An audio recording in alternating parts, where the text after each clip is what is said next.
Bonjour. Nous, nous avons la chance de vivre en démocratie. Nous pouvons parler, nous pouvons écrire, nous pouvons agir et nous pouvons nous engager.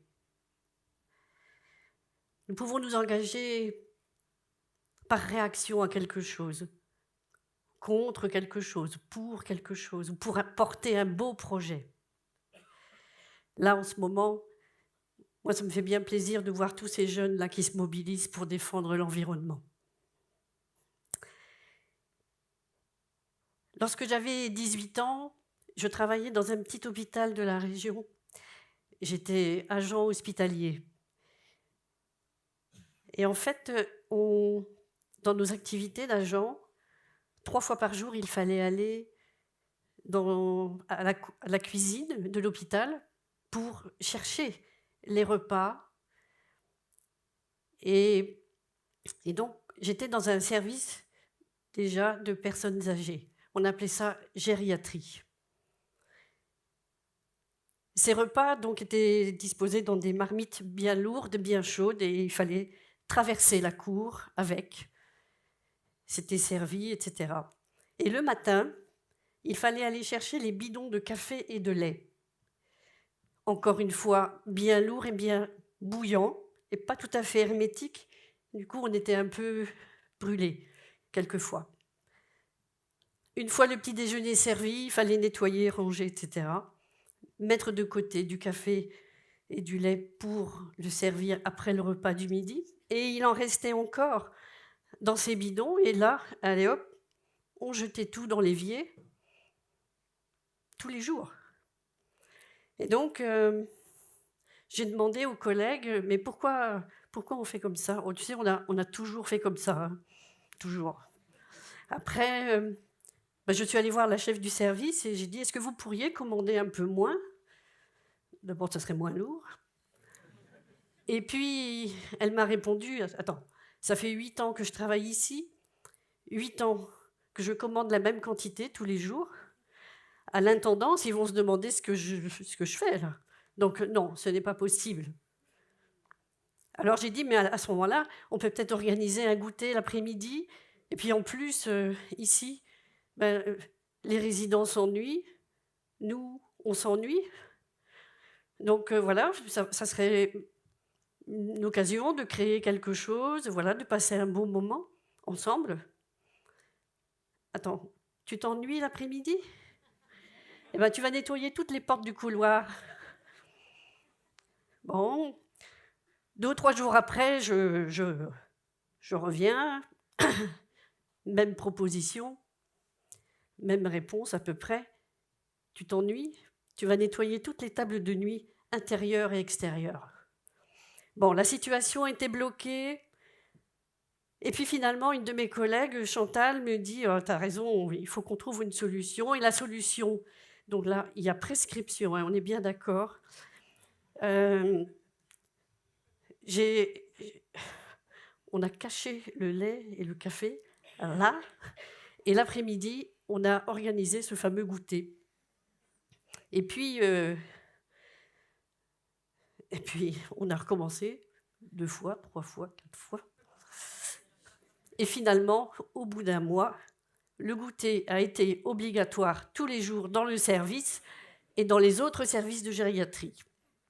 Voilà.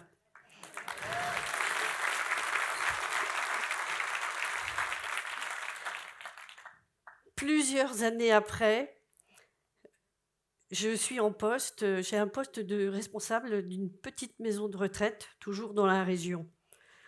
Une petite maison de retraite, 28 résidents, une petite équipe, des petits moyens avec une direction aussi, voilà. Non, ce n'est pas possible. Et en fait, ce qui s'est passé, c'est que avec ces petits moyens-là, on a transformé cette maison de retraite en un lieu de vie incroyable. C'est-à-dire qu'on s'est fixé l'objectif de faire un projet de vie pour tous, où chacun avait la parole. Les résidents avaient la parole, les familles, les amis, les voisins. L'équipe de jour et de nuit. Tout le monde avait son mot à dire. Et on a construit des projets ensemble. Et on s'est ouvert sur l'extérieur. Et l'extérieur venait chez nous. On a travaillé, on a monté des projets avec les associations de la commune, avec la bibliothèque, avec les écoles, avec les collèges et les lycées de la région. On a créé des liens partout et des liens à l'intérieur. Les résidents, je répète, avaient la parole, et en particulier une bénévole qui s'appelait Marité venait et les faisait parler, et même ceux qui, depuis longtemps, ne parlaient plus, avaient des choses à dire. Et elle écrivait mot pour mot ce qu'ils disaient et les leur redonnait. Et puis, un jour, il y a un centre de formation pour personnes d'origine étrangère, qui appelle et qui dit « Est-ce que vous seriez d'accord pour accueillir des stagiaires ?» Pourquoi pas? Ils ne parlent pas français. Hein. C'est pas grave, on va tenter. Et ces gens, c'était des hommes et des femmes, sont arrivés donc avec leurs difficultés en langue, avec d'autres difficultés probablement. Mais en tout cas, nos résidents, ces hommes et ces femmes qui arrivaient à la fin de leur vie, nous ont donné une leçon d'humanité et de tolérance. Il y a eu des liens incroyables entre eux qui venaient d'ailleurs et eux qui n'avaient pas quitté quasiment leur commune. Il y a eu des échanges très riches, beaucoup d'émotions, beaucoup de partage, beaucoup de rires autour de petites choses de rien du tout. Comment on prépare le thé dans mon pays? Comment on plante les pommes de terre? Tu sais qu'ils plantent les pommes de terre comme nous, hein? Et puis leur musique arabe, là, oh, qu'est-ce qu'elle est belle. On dirait nos Guers. Est-ce que tu crois qu'ils vont revenir demain? C'était donc, dans cette petite structure, un projet collectif magnifique. Et il est là.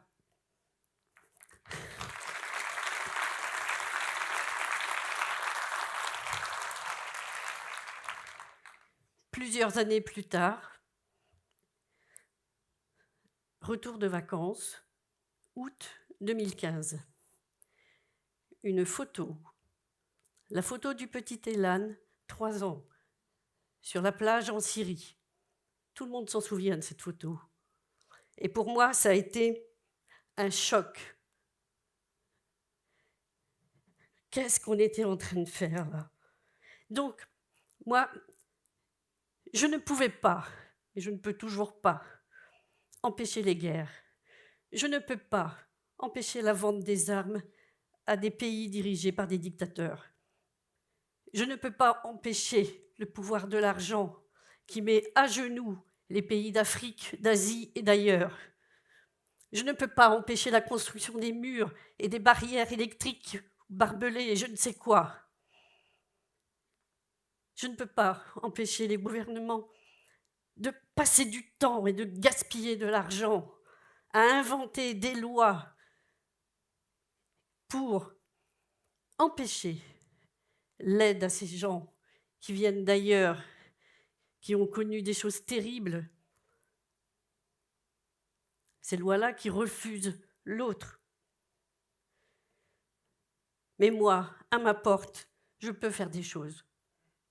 Et bien évidemment, quand la commune de Langueux a été choisie pour accueillir les premiers migrants de Calais, bien sûr que j'étais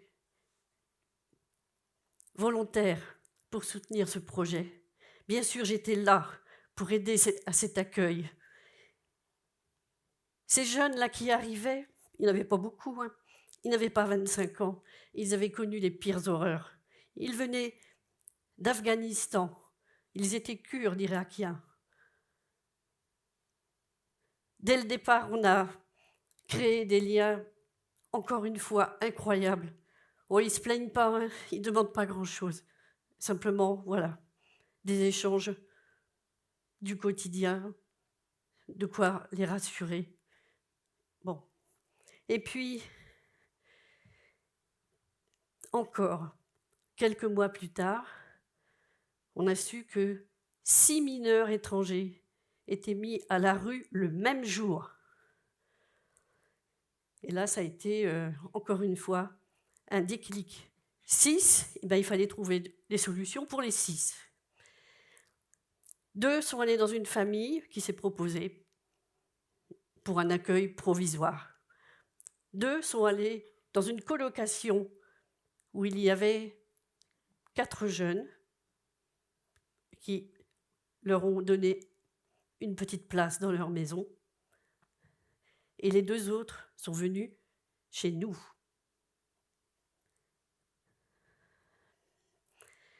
Puis d'autres jeunes ont été mis à la rue. D'autres familles se sont proposées, et encore et encore.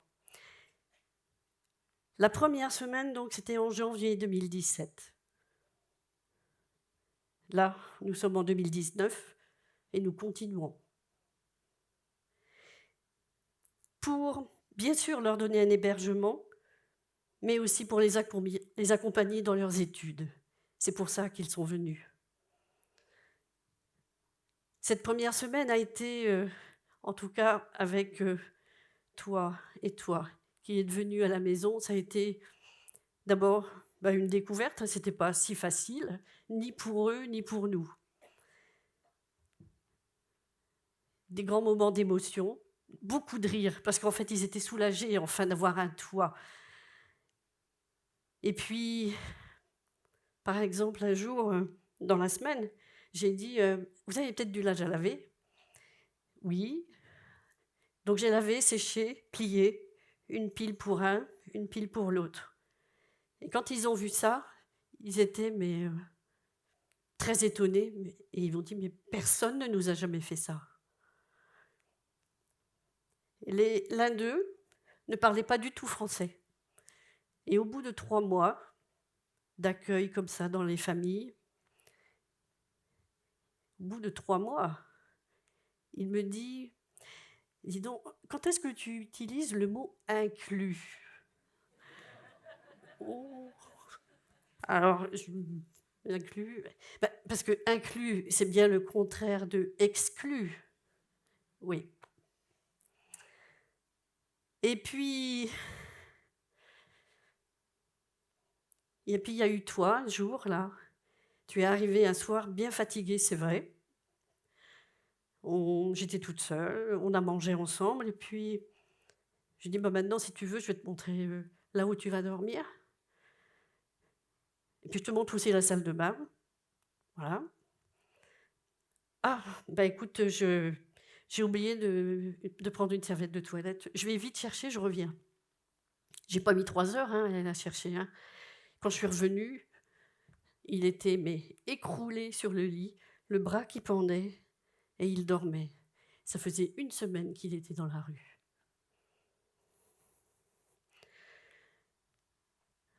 Et puis, comment dire, c'est vrai que cet accueil, c'est pas facile tous les jours. On se pose plein de questions. C'est pas facile ni pour eux ni pour nous, puisque nous avons des questions. Quel est notre rôle? Quelle est notre responsabilité? Mais en même temps, nous avons tellement de choses à partager. Et c'est extraordinaire. Et puis, il y a eu, par exemple, aussi lui, là, qui, puisqu'à chaque fois, s'ils sont dans la rue, c'est parce que leurs papiers ne correspondent pas aux critères de l'administration française. Donc il faut faire un travail pour chercher les papiers au pays, etc., et on les aide. Et lui, il a découvert, en cherchant comme ça, que la personne qui l'a élevé, il croyait que c'était sa sœur, il savait que ses parents étaient décédés, mais il était persuadé que celle qui l'a élevé, qui lui a payé le voyage, qui a fait la traversée avec lui, pas tout à fait puisqu'elle y est restée. Il nous a dit,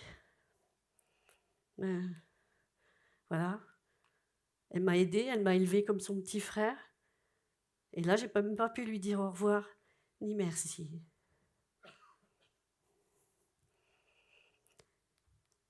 Et puis, il y a tellement de choses à dire. Il y a toi. Toi qui me dis souvent, tu sais, moi je serai une vedette, je serai une star, je gagnerai beaucoup d'argent, j'aurai beaucoup de fans. Et puis d'ailleurs, je t'emmènerai faire le tour du monde. Oui. Donc, je lui dis, attends, on va un peu baisser les objectifs. Je te rappelle que tu es en première, que tu as le bac de français là, dans quelques jours. Donc voilà quoi. Et il me dit, mais tu sais,